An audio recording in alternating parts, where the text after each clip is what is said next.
Snow পড়তেছে চারদিকে। হ্যাঁ, চমৎকার ভিউ নাকি? স্নো দেখতে কিন্তু আসলে অনেক ভালো লাগে, তাই না?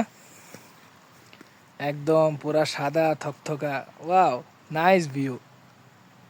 বাট এই স্নোতে বিদেশে যারা আছে তারা একমাত্র বুঝতে পারে যে স্নোতে থাকা, স্নোতে চলাফেরা করা, স্নোতে ডিউটি করা, জব করা, সব কিছু মিলে যে আসলে কতটা কষ্ট, এটা আসলে যারা স্নো দেশে থাকেন তারা একমাত্র বুঝতে পারবেন। আর কি বলবো, মানে স্নো দেখতে কিন্তু খুব চমৎকার। হ্যাঁ, মানে এই স্নো দেখার জন্য মানুষ লাখ লাখ টাকা খরচ করে, এক এক দেশে যায়, ঠিক আছে, কিন্তু এই স্নোতে যে কি অশান্তি, এটা আসলে যারা আসবে সামনে বিদেশ তারা বুঝতে পারবে যে স্নোতে মানে থাকার যে কি একটা মজা। মানে মজা ডাইরেক্ট বাইরে যাবো ভাই, একেবারে বাইরে যাবো ডাইরেক্ট।